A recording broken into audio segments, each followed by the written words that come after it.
ngasi akoina Bishnupur Forest Gate mamang sida press conference ama tawjari basi karigino haiba taragadi ngarang ikhang khanghaudana lambi da chachaba singi lambi juna taba sengmai yaudringai gi mamangi yaudringai gi lambi marak sida mioi amakhak pharga kanda ngasi masak mapham khangdana leiriba sire khangdriba sidre khangdriba khara amana sire haiba khara amana mapham khangdri hairiba adugumba adugi su yauna amadi handak assembly da phanggiba adugumba thogdok adugi maramda su khara haijaningba aduga loinana khoigi Bisempur district da haugiba August की तारीख अहुम अमदी हंदकी September की तारीख तरुक असिदेसिदा थोखिबा थौदो वाथोक लोइना पलेन की हंदक तारीख 9 दा थोखिबा थौदो वाथोक सिंसे मसिगी दायित्व से कनागी दायित्व ओइगदौबनो हाइबदुगी मतांगदा अइखोइना ngasi प्रेस कॉन्फ्रेंस अमा बिष्णुपुरदा एंकिन अमदी बिशेमपुर अपुनबा नुपी लुपकी दमक अखोइना प्रेस कॉन्फ्रेंस असी तौजबनी तसेंगना हाइबा तारगदी मणिपुर सी सरकार पांदबा अदुगा प्रोटेक्शन सुंगलाई लेत्रबा लमदम अमा ओइरे हाइबसे ngarang thoiba thogdoktuna su inau nongna masak tai aduga loinana nahan अखोइगी अगस्त की तारीख अहुमदा अखोइगी लमदम सिदा हेक्ता चिंगदगी लागा मोंफम ओइनी हाइदना तौरकपदुदा मधुदी ओइबा यारोय हाइदना चंगछलुबा इमा इबेल सिंह अमदी मधुदा चंगुबा मियोय सिंगदा अखोइगी असम राइफलना फुरकपा असम राइफलना इलेक्ट्रिक करेंट थाजलकपा पुनमक अशोक अपन नंगखिबा अदु पुनमकतु अखोइना करी दौगिबगिनो हाइबा तारगदी अखोइगी इमा लेबाक असे अखोइगी लमदम असी मसक थोकना लेनबगी दमकता अखोइना तौजखिबनी मसिदा अखोइना अरानबा थबा अमता तौगिबा नते अदुगा लोइनना हंदकी अखोइगी मणिपुरगी लेजरिबा लमसिदा मखोइना बाप वायर खाजलकांदा अमदी पुलिस की चेक पोस्ट खरक थमजलकांदा ब्रेकर खर थमजलकांदा अखोइगी लमजिदा थमजलकपसे मदुदी तौगनु मसी अखोइगी मरकसिदा अदुमाइना थमजनबदी तौगनु अखोइगी बाउंडरी दा थम्मु नत्रे हाइगना अखोइना यामद्रबदा खर चथोगा अखोइगी फौबाक चखाइ मखा लेकाइ अदुगा कांगबाइ हाइना खंगनरिबा मफम मसिदा अखोइ मधुभाउदी तकथोकजगे मथंग मथंग तकथोकजगे हाइदना चंगबा मतमसिदा अखोइगी लैजरिबा लमदम इमा लेबाक मणिपुर अमदी मैतैना तारिबा लमदम सिदा चटपा यादे हाइबगी मतागुम असम राइफल अमदी पैरामिलिटरी फोर्सेस अमसु रिपीट एक्शन फोर्स मयाम सिंसिना चलिबा मियोय सिंगदुदा टियर गैस कापसनबा लबर बुलेट लंगसनबा अदुगा खोइगी लबा खोइगी कनो ब्लैंक फायर कापथोक्तुना अशोक अपन मयाम अमा नंगहनगिबा अदुगा मी पुनमक्सी अखोइगी इमा लेबाक लमदमसे अखोइगी नत्तबदौना खारोय खंगदगै कोइचेन चेलनबा थौदोक असे मसी करिनो हाइबा तारगदी मसी मणिपुर की असेंबली मणिपुर सरकार अमदी इंडिया सरकार की चाउरबा लौ अमगी मखादा लैबदुना मरम ओइरकांदा अखोइसे अदुगी मति अवाबो ओइरिबनी अदुगा लोइनना असम राइफलना तांग अहुमदा अखोइगी मफमसिदा मोंफम ओइबा यारोय मोंफम ओइगे हाइबा तारगदी सरकार दगी अयाबा पोरागा अहांगबा मफम अमदा मखोइगा चुनबा लम अमदा फुंगदबनी आइना चपदा सोखिबा खोखिबा मयाम पुनमक अमदी अखोइगी हंदकता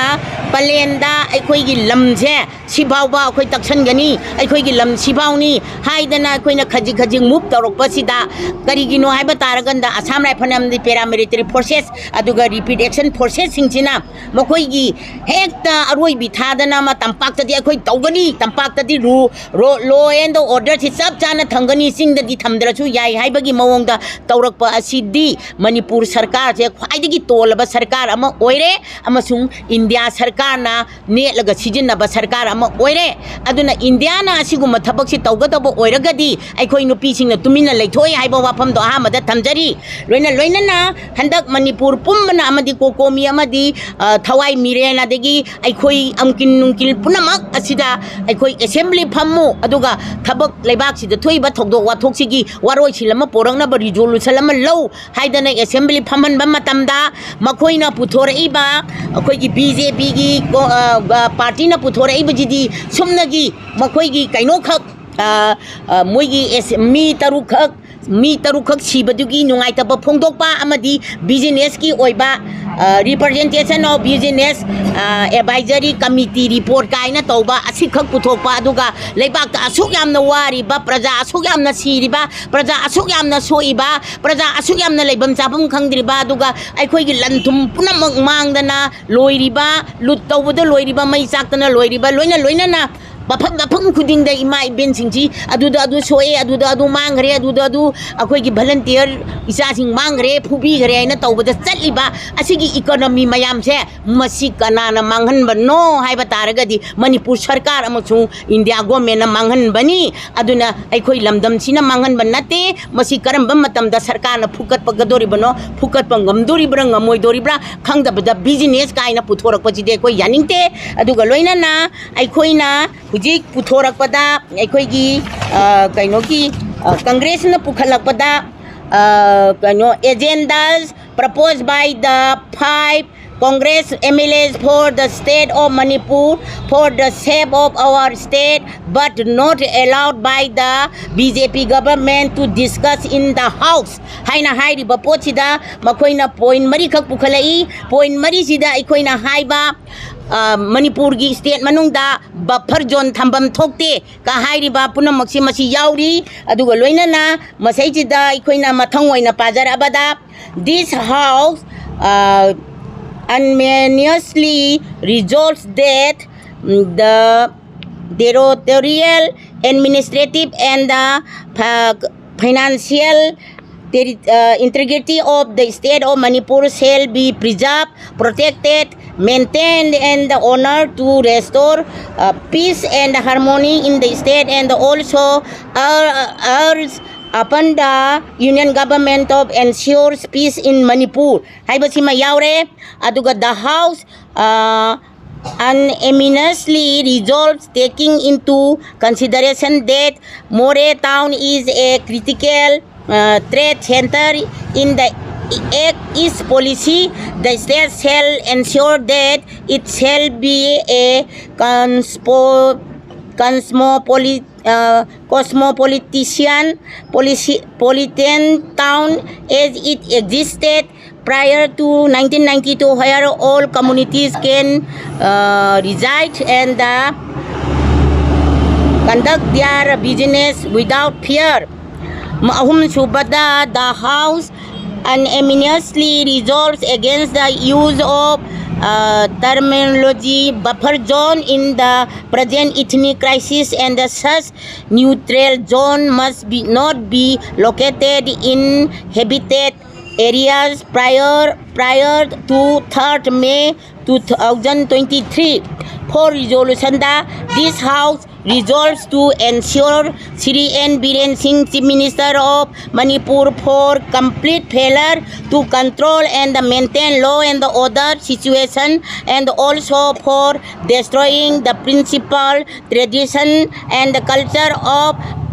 parliamentary system of democracy in the state of Manipur, thereby causing intolerable grievance and frustration to the general public by the present ethnic violence and the devastation since May 3, 2023. Hairiba point mari asi puthokna tawba matamda karigumba resolution amta pukhat khibagi mami ude aduna maram oirakanda aikoina Manipur government si adugi matik aikoi pangdraba government ama oire haibadu thamjaningi aduna mathau hapagi mathau tai makoi bu aikoina tham thadu unatraga thadu kanu haibagi mathau tade aikoina pambadi praja kalu aduga praja gi punsi kalu praja gi lam hanjal halu aduga loina na praja gi lan thum punamak se masi mapham chana semga pangamna bo hona biu haibani ꯍꯥꯏꯕꯅꯤ ꯑꯗꯨꯒ ꯃꯈꯣꯏꯅ ꯐꯣꯡꯕ ꯐꯤꯐth report of the business advisory committee 2023 ꯍꯥꯏꯕꯁꯤꯗ ꯃꯁꯤꯗ ꯌꯥꯎꯔꯤꯕ ꯄꯣꯠꯁꯤꯁꯨ ꯀꯩꯁꯨ ꯅꯠꯇꯦ ꯌꯥꯝꯅ ꯇꯦꯟꯕ ꯏꯔꯤꯕꯁꯤ ꯑꯩꯈꯣꯏꯅ obituary reference presentation of the fifth report of business advisory committee 2023 and the other business if any haibani aduga ahum subasi karimta thangatabida ani subasi ka ani khapsi pukhalaga aikoigi asibasingdogi condemn khara tawraga amadi business ki matang da haifet palakanda adugumba manipur gi issue asida asok chauna warba matam sida adumaina loisan gi baiba se praja akoina ningamde aduna loina na aikoina ngasi phawbada pangthore ibasi mapham khuding gi chalaga dharna tawba aduga army thatpa haibani singba mayam ama tawri maramdi army thali baje akoi ithau leitana thatpa nate aikoi gi protection tawbidraba army singjina protection tawbidrabanina aikoi gi volunteer singjina aikoi gi punchi kannana ba honari village volunteer singjina makoi si bungang na ba honabada soga pan thoktana ba honabada mi aphattaba mi gi mikhada mi engda leitana ba honabada praja mama akoi ju adugi mati ware aduna masida leiribasi sumnagi kuki gi MLA tara khaidokro nagagi MLA sima tongana matam khara thanghichi aduga makhoi ju langthokpa yaroi tawwa khaktabu chap chana manipur gi MLA nifuji gi manungda MLA manga ama congress ki oiraga MLA kunthra ji BJP gi ni madugi manungda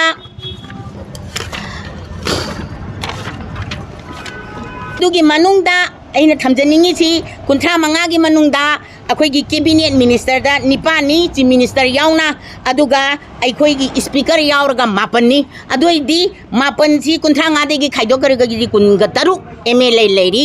MLA kuntaruk sina magi lamda magi kendra da aigi kendra si da si tawba yaroi haidana protection tawbagi mahuta moigi punchin laga sarkar kaigani haidana leibachidi masidi afaba oiroi sarkar kaibaga praja mangbaga leibak mangbaga kanan hena lubage haibadu khanbiu praja gi damakta MLA kuntaruk sina chaba phirep ama lepi rakanda soidan maki sarkar su kairoi praja su kangani pukchen sengbiu MLA kuntaruk aduna MLA kuntaruk na mathau tawdadana cabinet minister gi wangang yengdana leiraga magi praja sing magi kendra gi miyoi singna awaba taraga siraga lanthum mangaga ma su ogdare haibagi wakhallon dudi afaba oiroi mamaida masu utki mapai oina tumakani praja singna makoi bo soidan maki neirakani haiba wafam si thamjari aduna handaki assembly amasung hujik leiriba situation se masi India government namsi Manipur government na thon bani aduga nahan makoina palenda rubber bullet kaptana tear gas kaptana nongmai kaptana blank fire tawdana direct kaptana tawba adumaina kukina tarik ahum da tawrakpa matamda hupchallaga tawramba taragadi ngasigi irang se thoi dobani aduna sarkar animaki mieng se kuki da insillaga maitei bo hanana bo honarakpa aduguma thawin singdo aikoi nupi singna mama singna yabang ngamde madugi mayokta aikoi leiri aduna sarkar chapchaba phirep lobiduna manipur praja amasung manipur gi ngangkai amadi manipur gi lamthun kannana bo honabada achauba saruk lobidaba taragadi MLA minister gi mayum da hanadagi hauna aina haijagiba makoi da phamjangadobani DC aduga SP haibasidi makoi gi makhada makoina tau haibadu tawraga leibani aduna makoi gi mayum da phamjalaga makoi bu wawaba pigadabani makoi gi mayum da lekadobani akoina chorok da lekadobana te MLA minister gi mayum da lekadobani haibase masi hanadagi su haijarei hujichu madugi thabak to tawroi hainingai leite aduna hojik angang khara adugi thabak to chathaba haura abani aduna masi praja khuding mangna tawrakpa taragadi MLA minister kadai da senga dobano aduga Delhi da selaga hingadra America da selaga hingadra mapham kadai da selaga MLA minister jing hingadori bano haibadugi wakham da chap chaba thambiu amasung Manipur kanbiu haiba wafam ji thamjari yaraba